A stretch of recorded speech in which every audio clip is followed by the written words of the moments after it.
High grade Build Strike Gundam full package.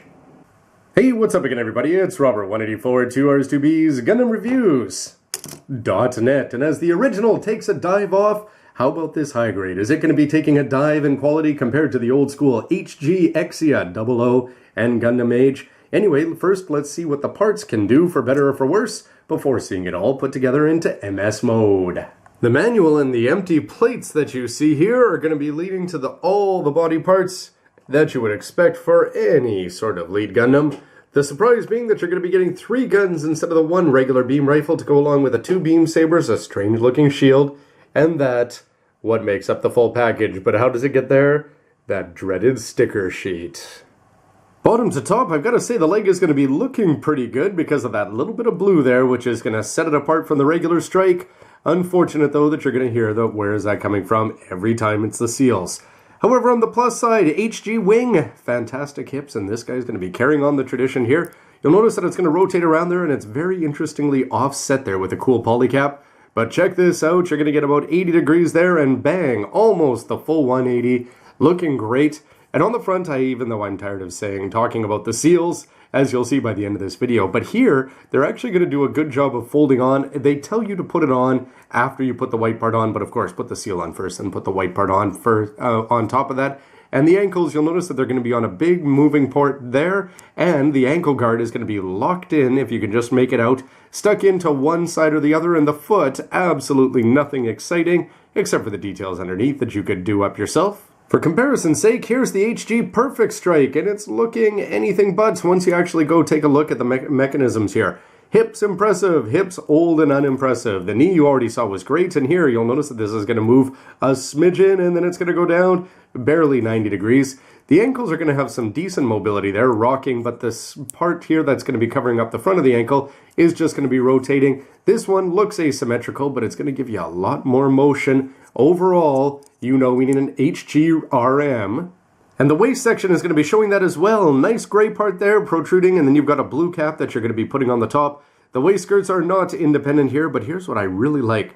This is just with a regular black marker. You'd think it almost looks inked in there with a proper black marker, but no, it's just the lining marker, and it's just very well cut, very easy to do, and sometimes when you take the marker out, it might leave a little trailer behind or something like that. With this one, absolutely perfect, no problems from the beginning. Side skirts go far less impressive. We've seen with kits like the Blitz that they can put these little parts on. Sure, they may fall off, but a little bit of glue is going to fix that up. But here the seal is going to be a little bit ugly, and the lines, I'm not too impressed with the gray ones there on the side skirts. The rear skirt locked in place, and I didn't do anything with it, as you're not going to see much. But you can see that we do have the rotating type here. It's not going to be, it's going to be the swivel type going up and down, and it is going to fit with an action base too. Back to the old school one, they do have some lining opportunities, and they're the same idea with the gray and the blue, but the side skirts are just going to be on a polycap there, and the hips, no mobility whatsoever. But this is where you'd become impressed with somebody modifying the strike, the HG, to look like this. First of all, the shoulders are going to be popping forward for you there, and you're actually going to have that gray plastic inside, making up the inside of the vents there, and the neck, and more importantly, the front. The cockpit hatch, well, that's not going to be working in a high grade, but nonetheless, the way this is all coming together is looking very impressive, especially when you compare it to the old one, because I built this not too long ago, but look at the way you've got to get those gray seals all over the place when you're trying to get them over the red and the blue.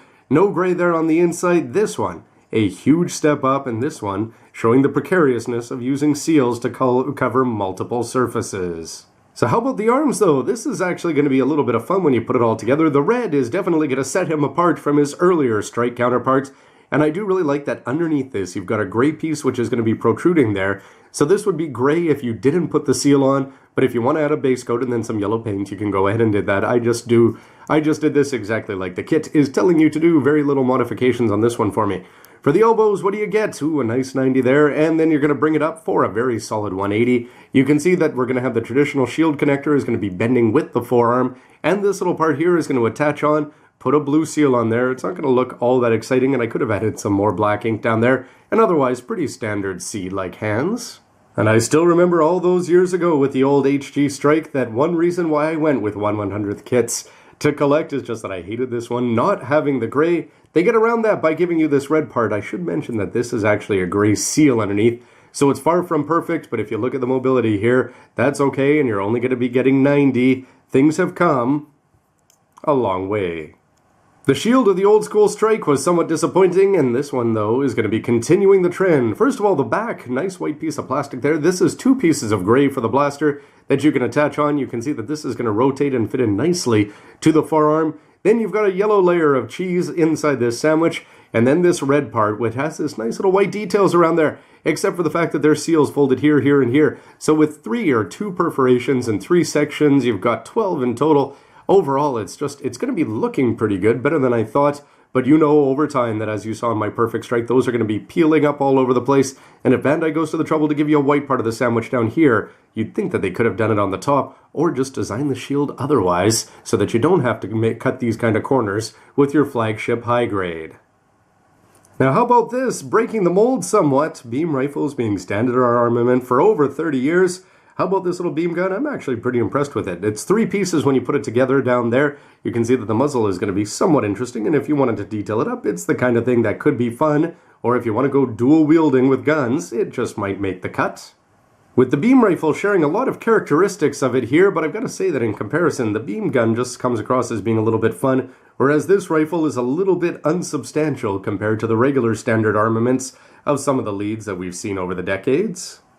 But following in the theme of similarness here for the guns, if the regular one is going to be a little bit too small, how about the high-powered, the strong beam rifle here? I really like the way that they've got this design. I think it's looking pretty sharp. And for moving parts, bang, you can hopefully get 2 hands on there. We'll see if the big bend for the elbows is going to help with that. And for the actual parts here, I just went black lining all over on gray as usual. And this part actually attaches and detaches, and the business end is going to be looking all right. With the beam sabers being pretty standard here, you can see some gray lining for the Adidas stripes and the way they're going to attach onto the hip armor. But I suppose the biggest difference here, if you want to talk play value, the Ale Striker Pack couldn't fly on its own. It needed a Sky Grasper, which was not in sight for a long, long time in 1/144th, until we got the real grade. Perfect grade had one, MG still doesn't. But a kid going out and buying this one, well, he's got a little pew-pew flying around vehicle that he can have some fun with, Super Gundam style. Now the big thing about this, of course, is that all of the color that's in here is going to be coming from that terrible seal sheet. So let's take a look at that first. You've got the wings. These are just 1 seal. So you've got to fold it over there and then wrap it all around the edges here. Same thing for the vents. These have got to go around rounded surfaces. That's never good for the long term. These ones as well, they're going to be going over here, here, here, and there. So 5 surfaces. Same over there. But actually the front part, the cockpit hatch, if you want to call it that, is looking sufficiently digital. And you've got some nice little red vents there. But it's the kind of thing that you'll really want to paint this up if you want it to look sharp. But for play value, there's going to be a lot of options. First, this part, you can slide it up and put that down, so then you've got your attachment point. You'll see that this part is going to be wiggling around as well. You'll see a familiar sight for Gundam Seed fans. These parts here, they were just a little bit loose here, and I've barely done anything with them. And you can see that they'll rotate around. This part is just rotating, that part is on the ball joint. So hopefully it's going to look good when they're coming forward or when they're actually attached on. But in terms of the other moving parts, you can see here that these are going to be moving up and down 90 degrees.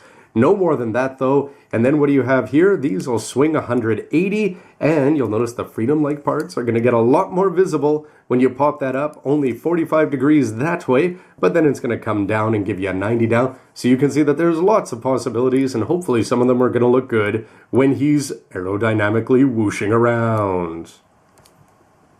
But the head sculpt of a lead Gundam is essential, as you can imagine, from capsule games and everything else over the next coming years. People are going to be seeing this, and is it going to stand out and be recognizable as only belonging to the Build Strike Gundam? Offhand, my quick answer is going to be no.